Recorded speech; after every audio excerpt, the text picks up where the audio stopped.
João 8,12. Se Deus é por nós. Não, todo mundo tem que falar, para os ouvintes ouvir. Se Deus é por nós. Se o Senhor é meu pastor. Amém. Vamos lá, todos acharam?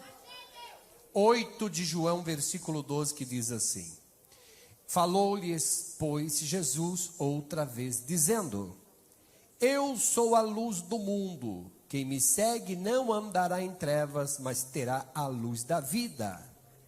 E disse-lhes, pois, os fariseus: tu testificas de ti mesmo, e o teu testemunho não é verdadeiro. Respondeu Jesus e disse-lhe: ainda que eu testifico de mim mesmo, o meu testemunho é verdadeiro, porque sei de onde vim e para onde vou, mas vós não sabeis de onde vim e nem para onde vou. Vós julgais segundo a carne, eu a ninguém julgo. E se na verdade julgo, o meu juízo é verdadeiro, porque não sou eu só, mas eu e o Pai que me enviou.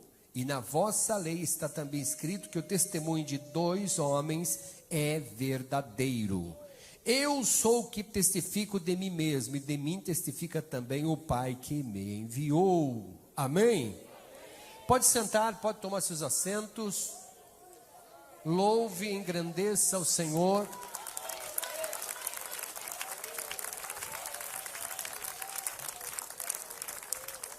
Se vocês louvar a Deus com glória a Deus, eu acho que vai ficar mais bonito. Vamos lá. Aleluias.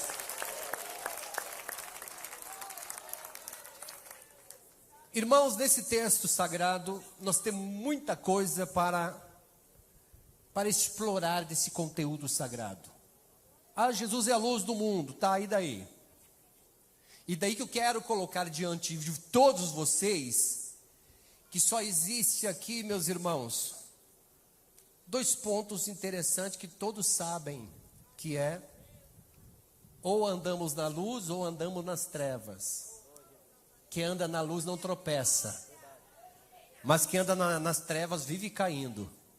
É um cai, levanta, levanta e cai, né, meus irmãos? E o Senhor Jesus, Ele coloca aqui como Ele é a luz do mundo. Todos que seguem a Ele não andará em trevas. Não andará em trevas. E aí eu faço uma pequena reflexão, sabendo de onde que eu vim. Olha, Jesus tinha certeza. Muitos fariseus diziam, ó, você está dizendo de si mesmo, então o seu testemunho não é verdadeiro. Mas Ele disse para os fariseus, dizendo, se houver testemunha, 2 testemunhas, esse passa a ser verdadeiro. Eu sou a luz do mundo, e o meu Pai testifica comigo, então o meu testemunho é verdadeiro. O que mais as pessoas odiavam nas palavras de Jesus, era porque Jesus ele testificava de si mesmo, e com toda razão e com toda autoridade. Porque Jesus não é um ser humano como nós, Ele era acima, o Filho de Deus, o unigênito de Deus. E mesmo assim, revestido de todo esse poder, de toda esta autoridade, Ele está sempre no meio dos humildes. E não sobrepõe ao rebanho. Isso quer dizer, Ele não está dizendo, eu vou oprimir minhas ovelhas. Eu vou exigir o impossível das minhas ovelhas. O Senhor não faz isto. O Senhor sabe a nossa capacidade até onde a gente aguenta. E o Senhor em cima disso Ele fala, vós sois as minhas ovelhas. Eu sou vosso pastor. E quem anda na luz, ele não tropeça, porque eu sou a luz do mundo. E quem me segue, ele não andará em trevas. Não tem como. Não tem como quem segue a Jesus de verdade andar nas trevas. Não tem como ele tropeçar porque ele está na luz. Posso até dizer para vocês, se nós apagar todas as luzes daqui, apagar tudo, e dizer, agora vocês procuram a próxima porta de saída, eu tenho certeza que um vai tropeçar no outro aqui. Porque vão ser igual cegos. Vão ficar procurando um espaço, um movimento. Você não vai conseguir detectar onde está o degrau, onde está a elevação do piso. E com certeza você vai sofrer uma queda.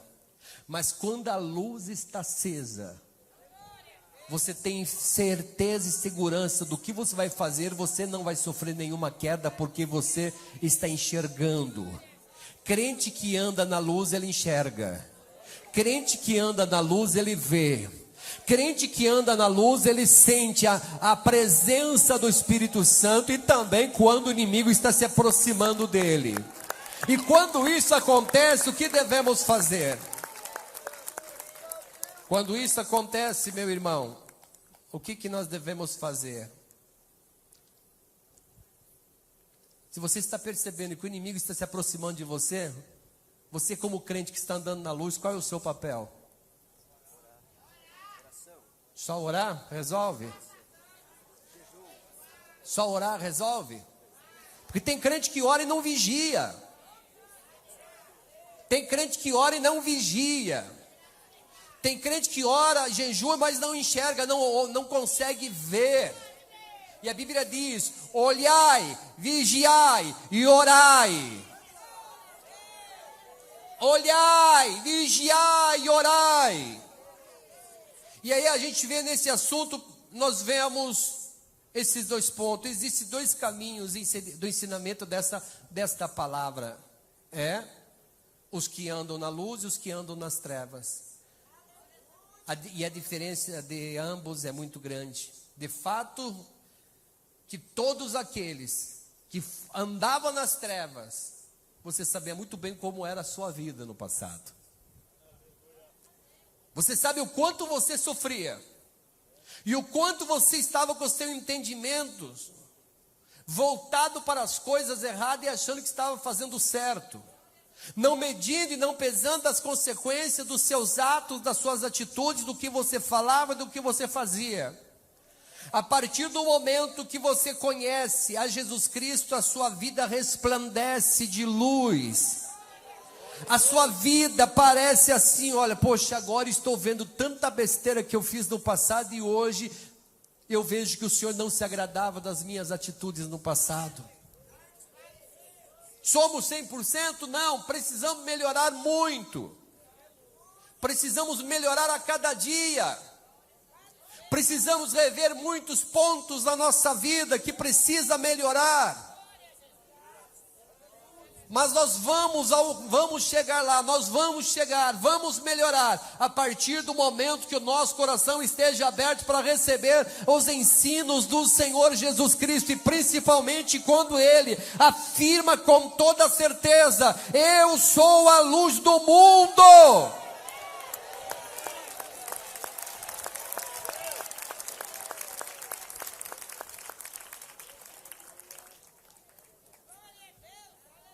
Há dois deuses aqui.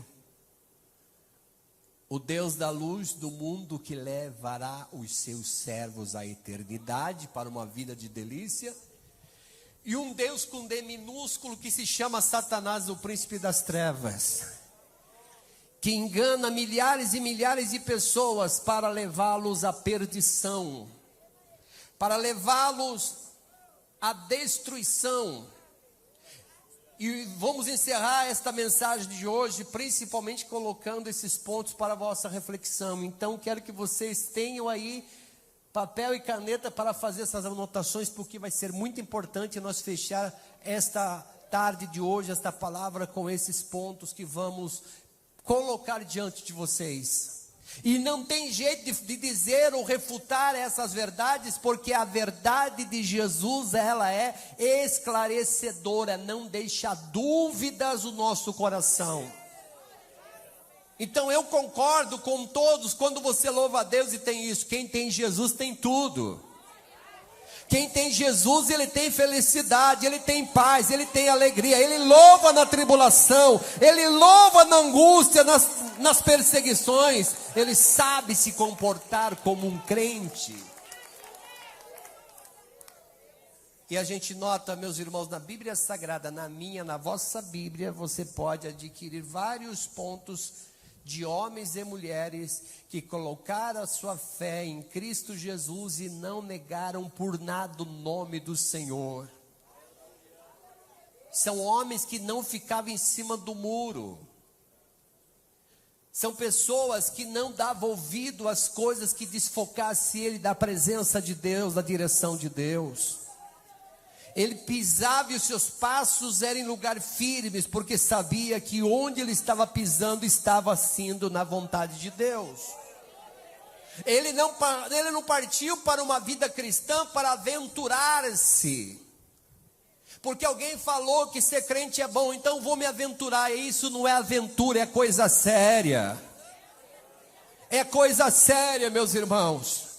E há muitos o porquês em nossos dias, pessoas que andam perguntando por que eu sou crente e por que eu sofro tanto. Você não aprendeu ainda, meu irmão, o que é levar a cruz, o que é carregar a sua cruz de cada dia e seguir a Cristo. Você não entendeu ainda. E se você é novo convertido, eu dou toda a razão porque você não entendeu ainda. Mas você vai se amadurecer, você vai compreender. E você vai chegar a um determinado momento que você vai dizer: glória a Deus. Glória a Deus pelas lutas, pelas tribulações. E quando falamos que devemos nos alegrar no meio das lutas e tribulações, quando estamos passando por tribulações, pelo nome de Jesus, pelo testemunho de um crente. Se você está padecendo, está sofrendo, porque você é um crente em Jesus, pode glorificar a Jesus, porque Ele vai te fortalecer. Mas, se você está sofrendo por desobediência, ou colhendo simplesmente aquilo que você semeou, peça a Deus forças também.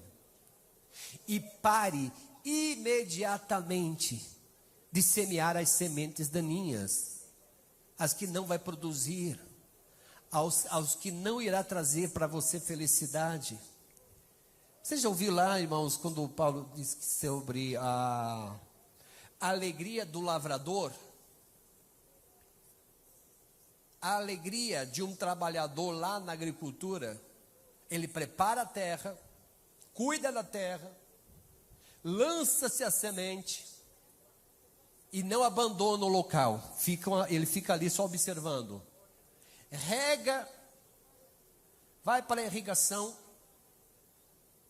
e depois ela começa a crescer e o lavrador vai só se alegrando porque ele está vendo que o cenário, que era uma terra, se transformou num verde, num colorido. E ele está esperançoso que esse colorido vai criar forma. E brevemente ele estará colhendo os frutos da terra da semente que ele semeou. Todo lavrador, ele é feliz por isso. Ele fala: valeu a pena acordar de madrugada, valeu a pena passar noites, valeu a pena tomar chuva, sol. Mas olha como está a lavoura, está bonito demais. Você sabe que tudo isso é base de sofrimento. E se alguém está lhe oferecendo salvação, dizendo que vai ser um paraíso, cuidado com esses pregadores. Se está vindo algum pregador dizendo: ô irmão, olha, se você aceitar Jesus, acabou a enfermidade, acabou os problemas. Desconfie do pregador. Desconfie-se desse pregador. Pregador que só prega facilidades.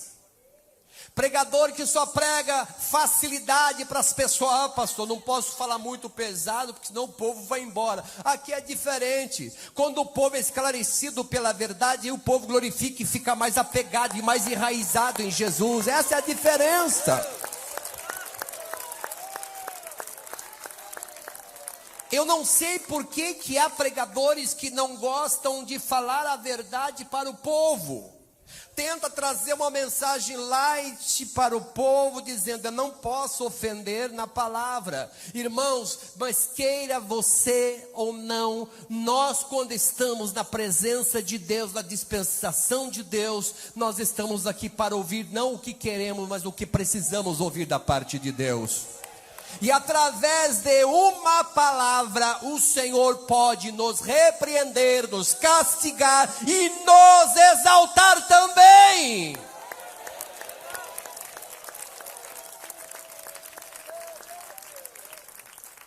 Mas eu acharia que a pregação de Jesus, a luz do mundo, seria uma pregação tão leve. Ela é leve.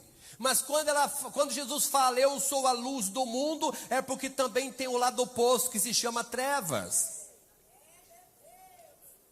Se existe a luz, existe as trevas. Se existe o bem, existe o mal. Se existe o céu, existe o inferno. Isso é lógico. Mas para qual direção estamos caminhando? Ai, mãe, é para o céu. Mas o que é exigido através da palavra de Deus para eu herdar o reino dos céus? O que a Bíblia exige? O que a Bíblia está pedindo? O que o Senhor Jesus está exigindo de nós? Quais são os conselhos do Senhor? E Ele, como um bom pastor, Ele chama as ovelhas dizendo, olha, eu sou o caminho, a verdade e a vida. Eu sou bom pastor. E o bom pastor dá vida pelas suas ovelhas. Mas o ladrão, o salteador, ele vem para roubar as ovelhas. A Bíblia está repleta desses ensinos.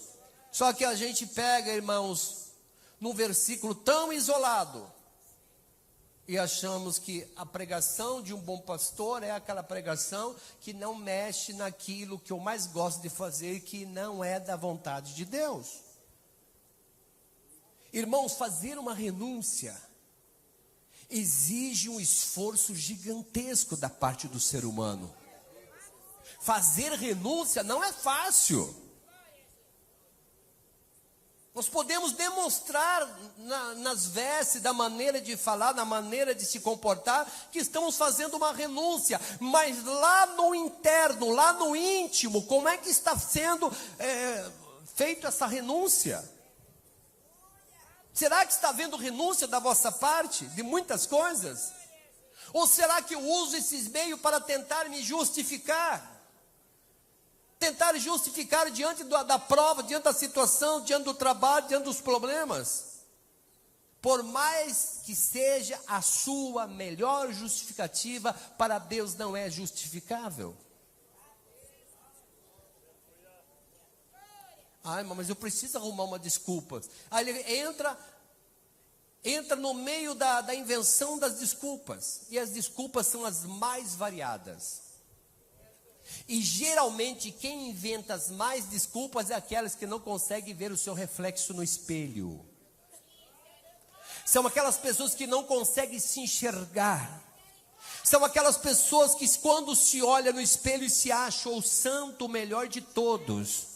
Mas não esqueça, meus irmãos, o nosso Senhor Jesus, estando aqui, Ele se revestiu de toda a humildade, ao ponto que os doutores da lei o julgavam quando Ele estava no meio dos pecadores e publicanos. Jesus foi blasfemado, Jesus foi condenado, Jesus foi crucificado. E qual era o pecado de Jesus?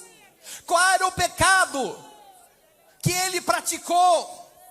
Nenhum. Mas Ele carregou os nossos pecados sobre os seus ombros. Ele carregou as nossas faltas, nossos pecados, a nossa ignorância, o nosso egoísmo. Ele carregou tudo isto. E como um cordeiro mudo foi em direção ao matadouro, mas ele não abriu a sua boca para reclamar, para murmurar. Embora ele sentindo a dor, a angústia, a aflição, mas ele permaneceu no testemunho de um verdadeiro filho do nosso Deus.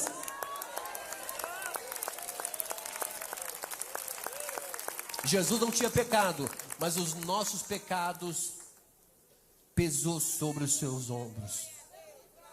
O seu pecado, ouvinte. Ah, mas eu não entendo, Jesus morreu há mais de 2000 anos, como que Ele carregou o meu pecado? Você não leu lá em Salmos 90?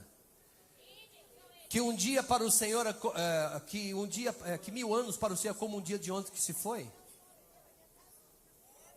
E não queira limitar Deus ao nosso tempo. Não dá, meus irmãos. Nosso Deus é além de tudo isto. Nosso Deus é muito mais além. Não limita a Deus. Esse poder, esta graça que está sendo derramada neste momento através da palavra do Senhor, esta é uma prova do amor de Jesus para com este povo. Ah, mas eu não estou sentindo nada. Se você não está sentindo, tem crente aqui que está sentindo algo de Deus em suas vidas. Esse é o caminho da luz. Se alguém quer andar no caminho e chegar ao lugar determinado, tem que se esforçar em suas obras. Portanto, o conhecimento que nos foi dado é andar nesse caminho, seguindo os passos do Mestre. Seguindo as pisadas do Mestre. Seguindo as pisadas do Cordeiro de Deus. O Senhor Jesus não está exigindo nós aqui para ser igual a Ele, 100%. Está dizendo para nós seguir os passos dEle. Seguir o exemplo dEle. Irmão, a gente cria tantos problemas, meus irmãos. O ser humano cria tantos problemas, mas tantos problemas, que ele depois não consegue resolver. E até a Bíblia nos ensina sobre isto. Seja pronto para ouvir, tardio para falar. Isso quer dizer o quê? Use esses 2 ouvidos abençoados para depois você falar alguma coisa. Escuta primeiro. Aqui entre nós tem pessoas sofrendo tanto, por quê? Porque fala. E depois que fala, meu Deus, que besteira que eu falei. Se eu tivesse vigiado, pensado mais, eu não falaria. Ou se eu tivesse me colocado no lugar daquela pessoa, eu não faria o que eu fiz. Olha o prejuízo, olha o estrago que eu estou fazendo. Jesus tem que dar um jeito na minha vida. Ah, mas ninguém ora desse jeito, né, irmãos? Jesus dá um jeito na minha vida? Não, que isso, eu estou na minha razão. E falo o que eu quero, mas não tem propriedade para sustentar o que está falando. E Jesus não nos ensinou desta forma. E alguém pode até criticar você dizendo, mas por que esse irmão é calado? Por que ele não fala? Por que ele não se manifesta? É porque ele aprendeu com o mestre.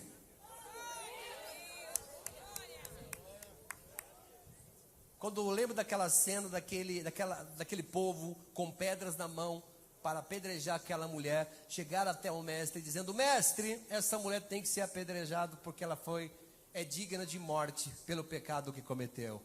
O mestre continuou escrevendo.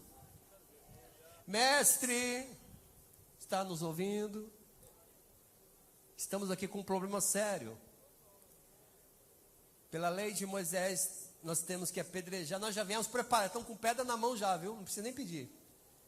Um ali já pegou até a pedra maior. E já está com aquele projeto. Eu quero a primeira pedrada é para acertar na cabeça da mulher. É pedra. Já estamos com a pedra, mestre. É só o Senhor dar ordem que nós lançaremos as pedras. Jesus se levanta e diz: o primeiro de vocês que não tem o pecado, ou aquele que não tem pecado, seja o primeiro a lançar a pedra. Isso foi, meus irmãos, um impacto na vida daquelas pessoas que estavam prontos a condenar e apedrejar aquela mulher, ao ponto que um saiu atrás do outro, que quando o Senhor se levantou, só estava a mulher e o mestre. E Jesus perguntou: onde estão os seus acusadores? Foram embora, Senhor. Nem eu te acuso, mas vai e não peques mais. Irmãos, amém.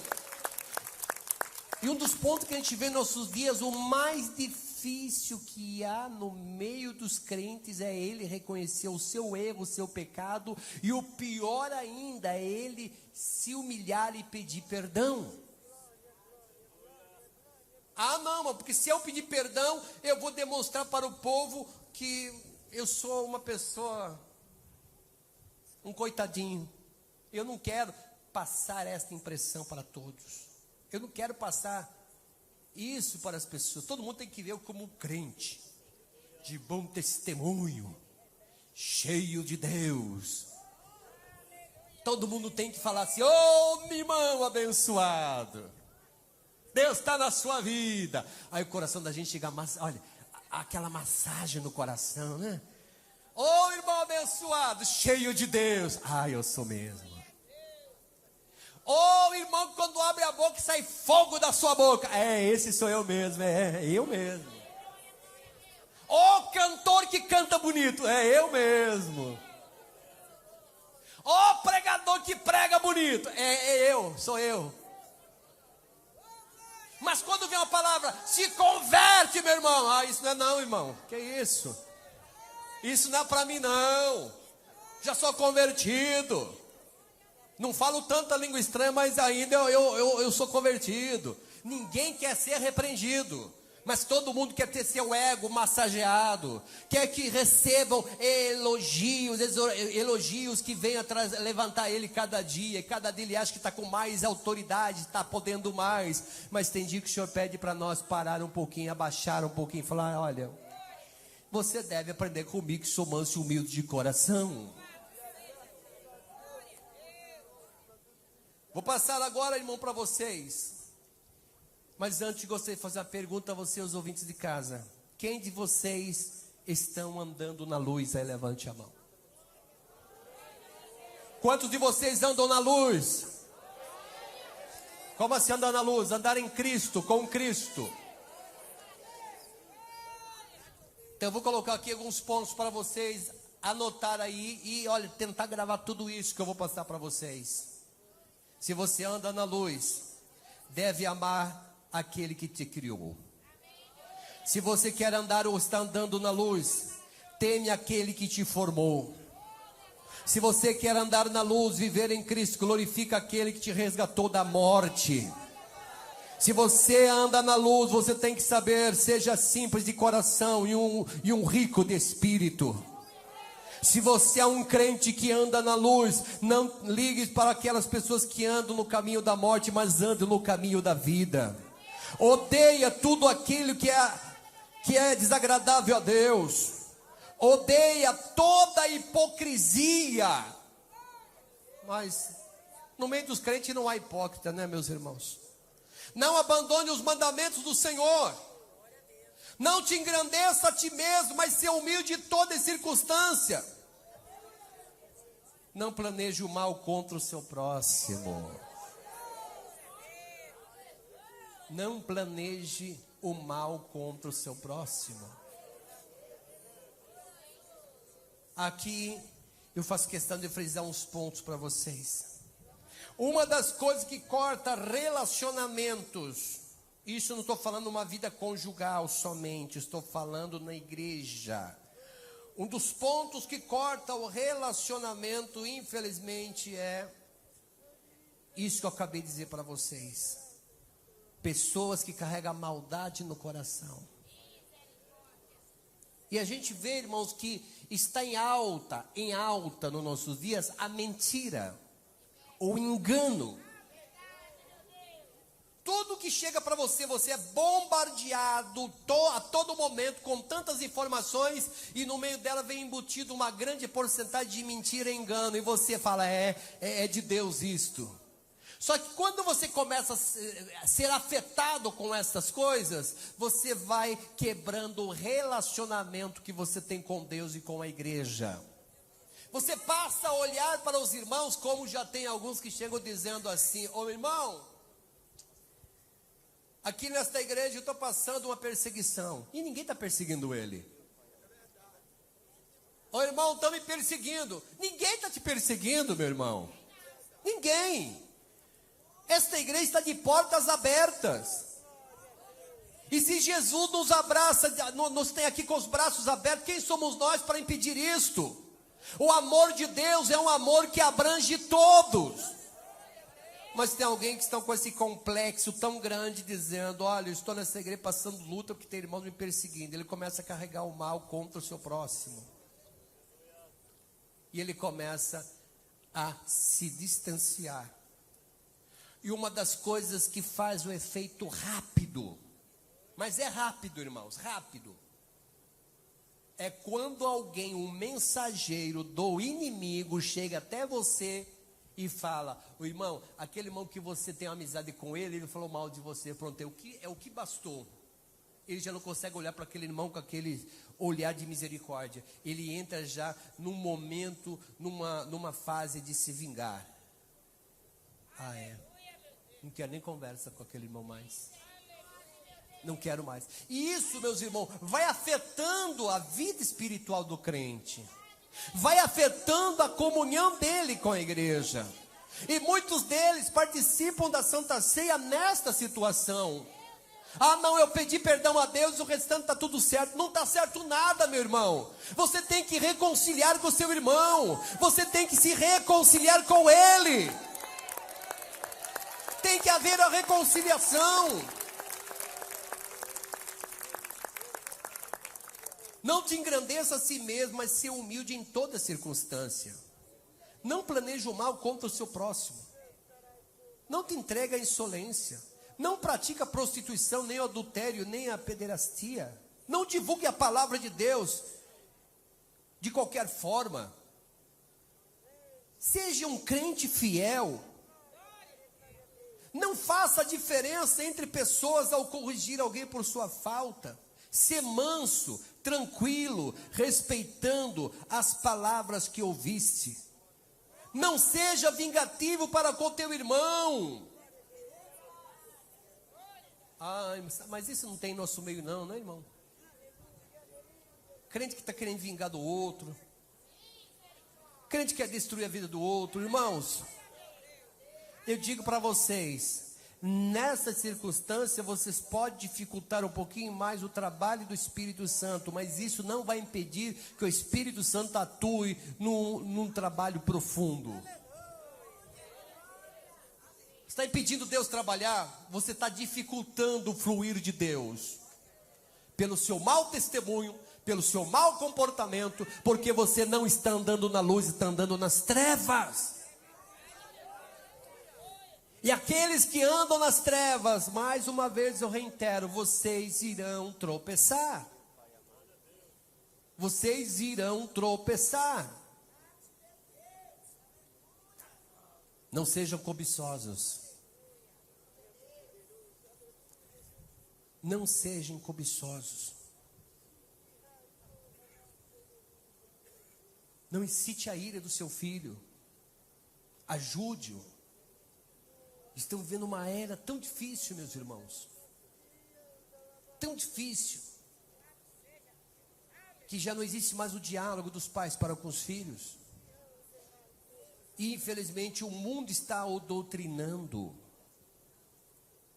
E não reclama depois. E não vem de ver na oração dizendo: Senhor, onde que eu errei? Você esqueceu de fazer seu trabalho de casa. Como um pai, como uma mãe, como um esposo, como uma esposa. Os filhos que Deus deu para você, é para você saber pastorear elas. Semear a boa semente da palavra de Deus. Aí você está provando que você está andando na luz. Aí você está andando. Então o primeiro ponto aí a gente vê, irmãos, se eu estou andando na luz, eu tenho que temer aquele que me criou. Que temer aquele que me formou. Eu tenho que temer, eu tenho que respeitar, eu tenho que saber que Ele existe. Eu tenho que ter a firme certeza que Ele está aqui conosco nesta tarde, falando a cada coração. E alguns estão resistindo à palavra de Deus, mas é isso, o Senhor está falando contigo. Quer ter uma vida abençoada em todas as áreas da sua vida? Tema a Deus. Tema a Deus. Confia nele. Porque Ele é a luz, Ele é o caminho, Ele é a verdade, Ele é a vida.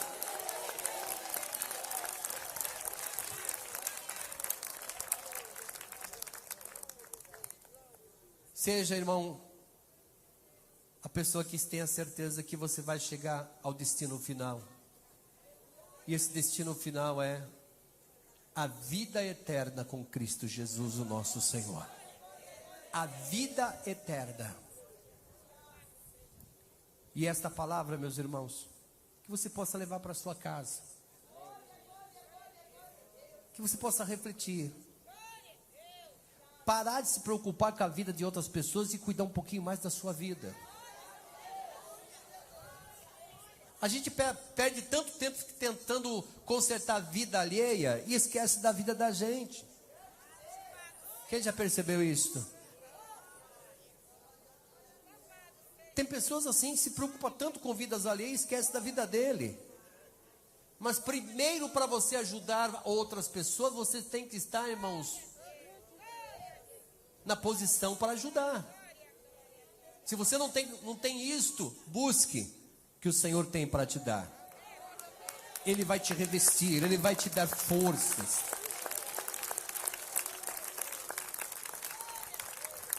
E para encerrar, meus irmãos, Cristo como servidor. Cristo está entre os humildes.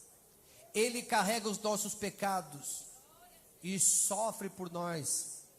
Ele foi ferido por causa dos nossos pecados. O Senhor se entregou por nossos pecados. Como, meus irmãos, podemos comparar um amor como este? Existe um amor aqui, de alguém aqui na terra, que dá para comparar com o amor de Cristo? Será que existe? Não existe. Dar a vida por alguém que vai vir ao mundo ainda. Dar a vida por alguém que é um criminoso, uma pessoa que, olha, não merece nada de Deus, mas o Senhor deu a vida por elas. O Senhor o resgatou.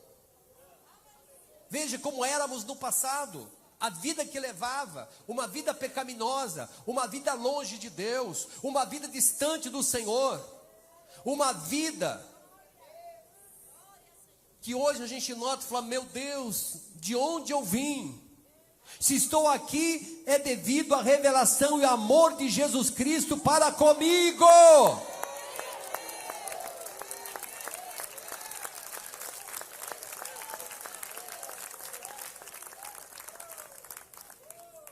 E para encerrar, meus irmãos, eu sei que a gente não tem esse direito, mas seria tão bom, através do nosso testemunho, o Senhor pudesse falar, como falou a Davi, dizendo: encontrei um homem segundo o meu coração. Um homem, não Deus. Encontrei um homem segundo o meu coração.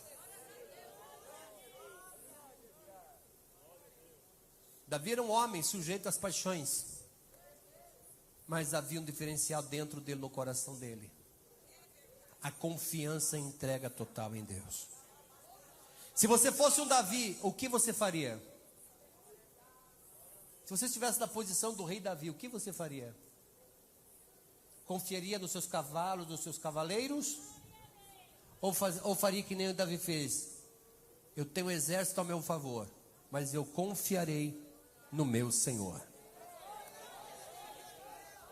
Eu tenho soldados, eu tenho um exército ao meu favor, mas eu não posso deixar de confiar no Senhor. Ele é o meu Senhor, Ele é o meu ajudador. Depois a Bíblia começa a discorrer para a gente pontos, irmãos, que para nós é impossível de acontecer. A Bíblia traz passagens para a gente de milagres, o sobrenatural de Deus. Eu entendo, tem crente que não acredita nisso. Tem crente que não acredita. Mas eu acredito, porque o meu Deus não mudou, continua sendo o mesmo. Podemos pontuar aqui muitas passagens que para nós aqui é impossível. O mar se abrir, é possível? Não, é impossível. O homem ser transportado de uma cidade para outra, é possível para nós? Não. É impossível. Um homem que diz assim: olha, Senhor, fere esses exércitos com cegueira. E na mesma hora, todo o exército ficou cego. Isso é possível? Impossível. Um câncer que está ali alojado, enraizado no organismo, no corpo de uma pessoa. É possível ele sair, desaparecer de um momento para o outro sem explicação? Não, é impossível. Então a gente tem uma lista de coisas que para nós, na nossa ótica, é impossível. É impossível, é impossível. Mas o meu Senhor faz o impossível se tornar possíveis. O nosso Deus, Ele age dessa forma. E não, Deus não faz isso é porque nós somos bonzinhos, porque nós merecemos. Não, porque a misericórdia do Senhor é grande, é infinita.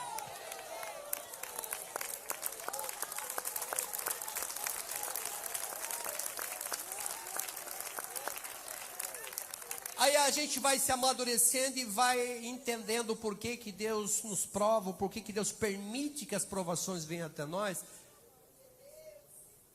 E a gente vai entender, eu preciso passar por esses momentos, pela adversidade na minha vida, para que eu venha me amadurecer, para que eu venha me fortalecer, para que eu não jamais venha voltar, mas que eu possa seguir a Cristo, que eu possa seguir nos passos do Mestre, que eu possa entender a vontade dEle, que eu possa entender quando eu falo eu quero para o norte, o Senhor fala você vai ter que ir para o sul, que a vontade do Senhor possa reinar sobre a minha vida, que nas minhas orações, na maneira que eu vou me apresentar a Deus, que eu possa orar com sabedoria, que eu possa buscar a Deus com sabedoria, com inteligência, e não uma oração robótica, não uma oração já decorada. A oração que a gente vê e ouve muitas vezes, até nós muitas vezes já fizemos, é isto: é uma oração já decorada, é uma oração meio egoísta. Meu Senhor, me cura, me liberta, me dá isso, me ajuda com aquilo. Ele só pede para Ele. Ele só quer ver o bem-estar dele. E não tem coragem de interceder por aqueles que precisam.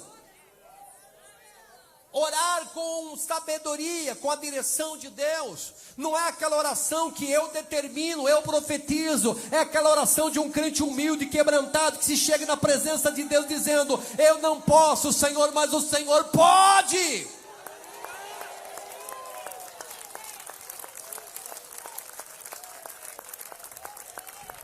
Na minha oração eu tenho que me apresentar a Deus com esta posição. E tem gente que brinca demais, irmãos, isso é um perigo. Ocupa o altar e começa a lançar profetada para todo lado. Eu profetizo, mas Deus não está mandando profetizar?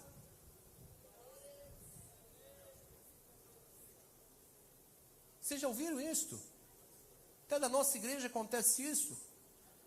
Pregadores que ocupam o púlpito, ele determina para tudo quanto é lado. Ele profetiza para todo quanto é lado. Ele diz que ele é um profeta.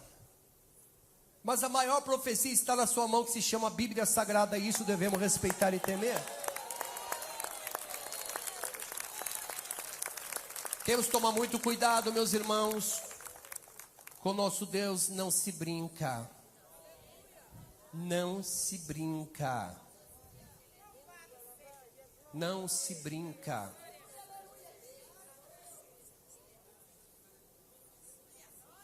Pregador que prega por interesses. Pregadores que sobem no altar para tentar confundir a cabeça do povo. Pregadores que pregam um evangelho fácil. E depois ele cai no descrédito. Porque tudo aquilo que ele está falando fora da palavra de Deus não tem consistência. Porque está fora da palavra. Então tomem cuidado, meus irmãos. Pregadores, leva mais a sério a palavra do Senhor. Não brinca não, meus irmãos, porque o nosso Deus, Ele é um Deus que conhece cada coração. O Senhor já esteve assim, irado com muita gente no passado. Pessoas que pregavam por interesse e revelava e dava sentença por dinheiro. Pessoas que pregam, mas antes da pregação já pede o valor, não da passagem, ou do cachê dele. Jesus está vendo tudo isso, irmão. Jesus está vendo tudo isso. Pessoas que estão tentando explorar o rebanho. As ovelhas não são tuas, as ovelhas do Senhor. As ovelhas de Jesus.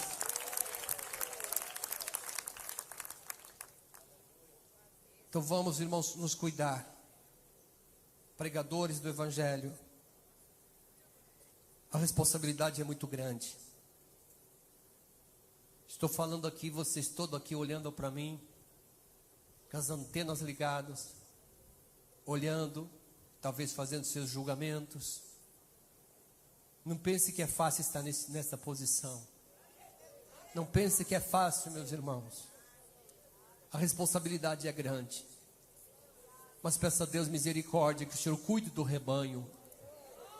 Porque se houver lobos aproveitadores, que o Senhor possa cuidar deles. Mas vamos lutar, irmãos, em prol desta obra, em prol deste Evangelho. Que Deus abençoe, Deus nos guarde.